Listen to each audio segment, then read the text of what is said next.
How's it, everybody? We're doing it outside for this little segment where we're talking about our 8-step edit process. And in the first video, we walked through the first 4 steps, which was arranging track order, labeling, color coding, and topping and tailing. What we want to talk about now is the next 4 steps, or the last 4 steps in our 8-step process: tightening up, comping, cleaning up with EQ, and exporting separates. But before we jump into step 5, tightening up, something that I didn't mention under step 4 was editing not just audio but also MIDI. Okay, and here when you top and tail, you want to be sure that your MIDI notes, your tails on your MIDI notes are making sense.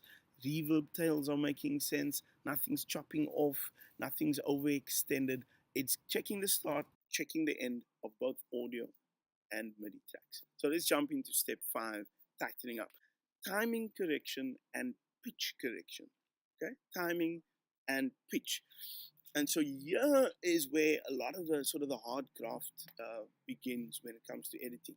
You want to make sure, for example, that your lead vocal is sitting on the grid, that the artist hasn't kind of been pushing it a bit and rushing it and getting ahead of the grid. I often say this to our team: if you're rushing and you're ahead of the beat, it's very obvious and it sounds like a mistake. But if you're behind the beat, it may sound intentional. So we like to encourage guys to be sure that they are behind the grid rather than ahead of the grid.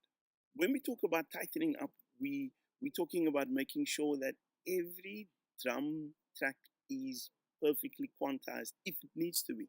If it's a live performance, it doesn't need to be quantized, but they need to be in sync and they need to be on the grid.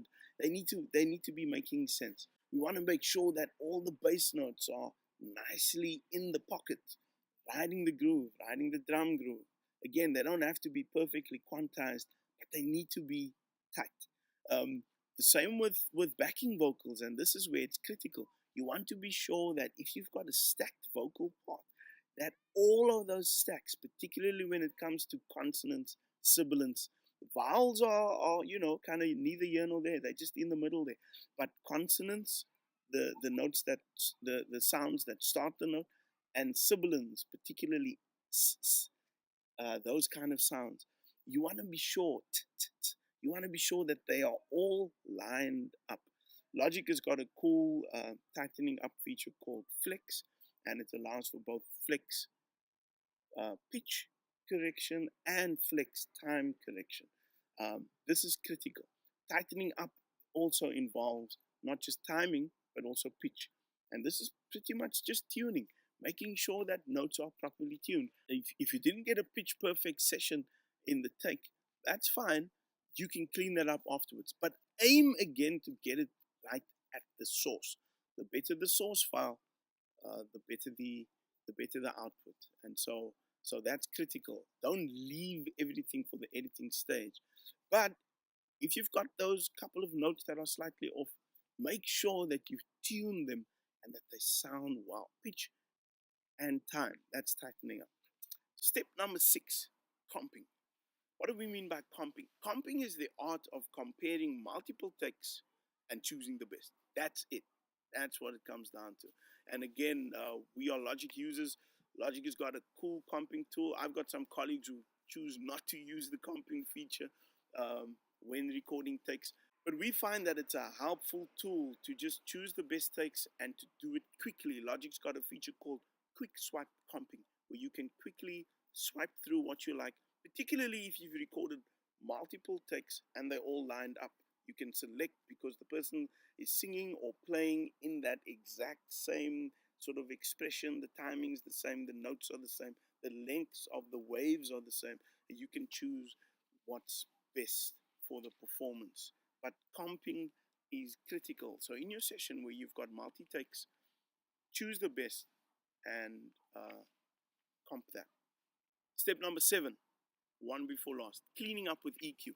Now, some might say this is part of the mix phase, but it really makes the mix engineer's job easier when the editor has already done some high pass filtering, has already gotten rid of unnecessary low end rumbling. clean up with EQ. You don't have to do too much, but you could set up a template as we have, and just keep things crisp and clear, so that when the mix engineer gets it, there's not a whole lot of mess for him or her to clean up. Step number 8, final step, export the separates and export them as WAV files. That's our workflow. We just find it easier to make sure that everything is bounced down as a new wave. And so when the mix engineer gets the session, everything's as it should be, nicely labeled. Everything's already clean up, and we've done all of the steps.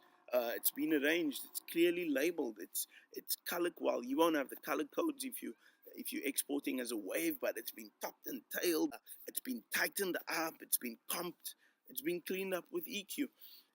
Export those separates. It also makes it more compatible cross-platform. You don't know what digital audio workstation the engineer is using.